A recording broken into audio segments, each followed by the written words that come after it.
I'm an emergency room doctor. I had just finished my night shift and walked out of the hospital entrance. Then I got a call from a colleague at the hospital. Dr. Morgan, you need to come back right away. A critically injured patient just arrived, and the director wants you back immediately to assist with the emergency procedure. I instinctively turned around to head back. But suddenly, floating text appeared before my eyes. Whatever you do, don't enter that operating room. Don't participate in this procedure. The patient is already dead. You're just going to be the scapegoat for the director's daughter. This patient comes from a powerful family. Not only will you get a death sentence, but your parents will be driven to suicide too. My footsteps froze. A few seconds later, my heart went cold. I decided to trust these messages, to take this gamble. My eyes quickly scanned the ground. I immediately locked onto an uncovered manhole on the road surface. I gritted my teeth and squeezed my eyes shut, then threw myself deliberately into the opening. I've been working as an emergency room doctor for almost 10 years now. I've always valued my patients' lives more than my own. So when I received that call from my department, I didn't hesitate for a second. I immediately turned back, just as I was about to reach the emergency building entrance. These floating messages suddenly appeared out of nowhere before my eyes. I froze. I shook my head frantically and rubbed my eyes, wondering if working night shifts had finally broken my brain. But the messages kept scrolling steadily above my head. It's over. The moment you step into that operating room, they'll declare the patient dead. They're waiting for you to go in so you can be their scapegoat. The entire operating room will cover for the director's daughter, Emily Tang, claiming your operational error caused the patient's death. Be careful. My mouth fell open. Emily Tang was my roommate and close friend throughout her 4 years of medical school.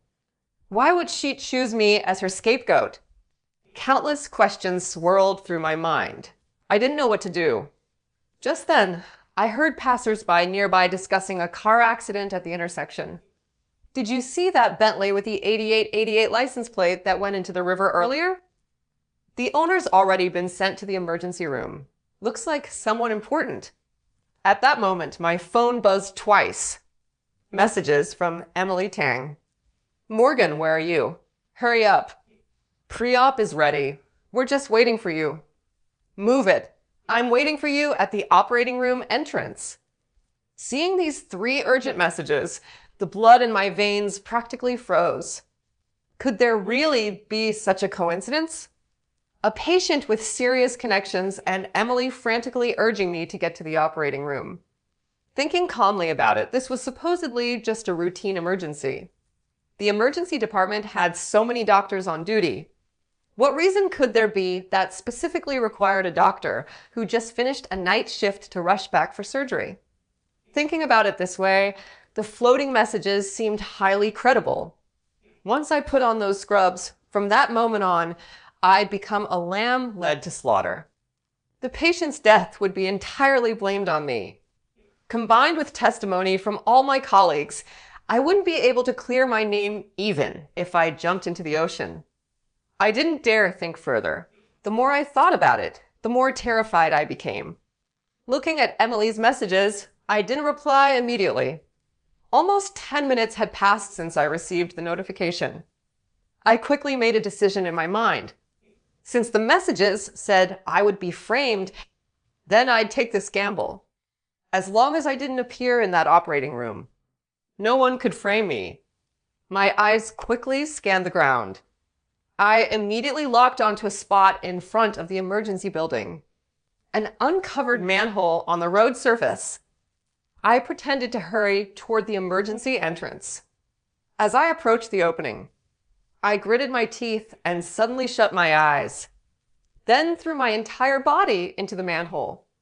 The sensation of weightlessness suddenly engulfed me. I instinctively tensed my body. The next second, I crashed heavily onto the hard cement floor at the bottom of the well. A dull thud. The impact shook my internal organs with pain. Fortunately, the bottom of the well was dry with no standing water. but the bare, hard ground provided no cushioning whatsoever. Intense pain radiated from my head and lower leg throughout my entire body. I convulsed with pain, cold sweat instantly soaking through my clothes. I knew in my heart, most likely I had fractured bones. This old drainage well outside the hospital had been abandoned long ago. A few days ago, someone had stolen the manhole cover. It hadn't been replaced yet. Only an inconspicuous warning barrier surrounded the opening. In my rush to get to surgery, I hadn't looked carefully and stepped into empty air. There couldn't be a more perfect accident. My phone, which had fallen nearby, kept ringing repeatedly. The ringtone echoed especially sharply in the dark, silent bottom of the well. But I didn't move. I let the phone ring and stop and ring again. I kept my eyes tightly shut. After all, how could an unconscious, comatose person answer a phone call? I just needed to wait quietly for someone to discover me. The longer this took, the better. 15 minutes later, construction workers arriving to install a new manhole cover reached the scene. They immediately spotted my purse scattered near the opening. The worker's heart tightened. He immediately leaned over to look inside. His flashlight beam penetrated the well, instantly revealing my motionless form at the bottom. Someone fell in. Quick, rescue them. The worker immediately grabbed his walkie-talkie and called for emergency help. I maintained my unconscious posture the entire time, eyes tightly closed. I let the commotion above grow louder and louder. I could only hear countless footsteps and shouting from the opening. The crowd grew larger and larger. I could even hear the clicking of phone cameras. Before long, police and firefighters arrived in succession. The rescue ladder was quickly set up. The firefighters carefully secured my severely injured, unconscious body to ropes and slowly lifted me out of the deep well. The moment I emerged from the well, everyone could see clearly. My head and face were covered in blood. I was groaning softly. No one dared delay. They immediately carried me into the nearby emergency building. While I waited for rescue, through the floating messages, I learned what the original plot had been. Emily and I were classmates in medical school, close as sisters for 4 years. Later, we both entered this top 3 hospital in the country. But the difference was I got in through my own abilities, while Emily relied on her father, the director's connections. She had always lived in my shadow, and gradually her mind became twisted. She wanted to surpass me in everything. This accident was her responsibility to handle. But Emily's medical skills weren't solid, and she was desperate to show off. This directly led to the patient's premature brain death. However, her first thought was to make me the scapegoat. This way she could avoid prison and eliminate me at the same time. After reading message after message, my entire body went cold. For years of college, I had treated her like my best friend with complete sincerity. I had never harmed her in the slightest. But I never imagined her heart could be so dark and vicious. Fortunately, my gamble paid off. Let's see how she tries to pin this on me now. The one treating my wounds was Kevin Zhang, a male doctor from my department. When he saw my face clearly, his hands paused mid-motion. His pupils contracted sharply. Kevin blurted out, "Dr. Morgan, how are you here? Shouldn't you be in the operating room saving a patient right now?" As soon as he finished speaking, a police officer standing nearby spoke first to explain. "Oh, she's a doctor at your hospital? She accidentally fell into a manhole. We just rescued her." Kevin froze instantly upon hearing this, his gaze falling on my face. His mouth opened and closed, clearly wanting to say something several times, but holding back. It seemed he was in on it. But with the police present, he didn't dare say another word, only silently picked up his instruments and carefully treated my wounds. The process of cleaning and suturing was clear and agonizing. The wound on my forehead required 3 full stitches. My right leg was also put in a cast due to the fracture. Next, I was wheeled into the examination room for a head CT scan. Fortunately, the results showed only a mild concussion, nothing serious. Seeing that I had regained considerable consciousness, 2 police officers entered the observation room with their notebooks. They routinely took my statement about the accident. Dr. Morgan, please describe the complete sequence of events leading to your fall. I leaned against the headboard, making an effort to recall. I had just finished my night shift and walked out the main entrance when I got a call from a colleague telling me to rush back to the operating room immediately to assist with an emergency procedure. I was anxious and my mind was foggy. I didn't notice the uncovered manhole on the road and stepped right into it. The officers nodded as they listened. Shortly after, staff from the hospital surveillance room rushed over. They brought complete road surveillance footage and handed it to the police for verification on the spot. The surveillance footage was clear and complete, matching my account exactly. After reviewing the footage, the police confirmed this was a pure accident. Just then, I suddenly cried out. I acted urgent. Oh no! Oh no! They're waiting for me to do surgery. How could I have been delayed here so long? I tried to show the normal reaction an emergency room doctor should have. So despite the pain throughout my body, despite the police trying to stop me, I struggled to get up. Wheel me over there. I need to get to the operating room. The officers also try to calm me. Dr. Morgan, please stay calm. Your physical condition isn't suitable for surgery right now. I acted extremely anxious, forcibly propping myself up and insisting on sitting in the wheelchair. No, I can't rest easy.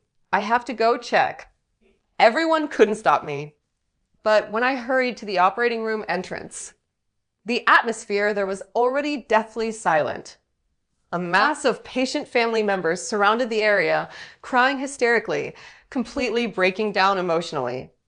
The operating room lights were off. The emergency procedure had already ended. Standing before the family members was Emily Tang in surgical scrubs. I watched as she lowered her eyes, feigning deep sorrow as she sighed. I'm sorry. We did everything we could, but the patient couldn't be saved and has been pronounced dead. The family members instantly broke down, their heart-wrenching cries suddenly exploding. Emily's tone shifted, her voice carrying a hint of veiled accusation. She deliberately directed blame toward me.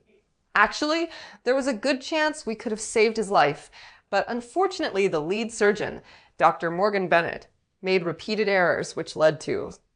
This statement was like a spark falling into a powder keg, instantly igniting everyone's fury. Where is Morgan Bennett? Why doesn't she dare come out? Criminal negligence. We demand justice. The family members were instantly enraged, frantically demanding I pay with my life. I sat in my wheelchair, quietly watching her twist the truth. In the chaos, one family member locked eyes on my ID badge and read it word by word. Emergency room doctor, Morgan Bennett. At those words, everyone's eyes turned to me.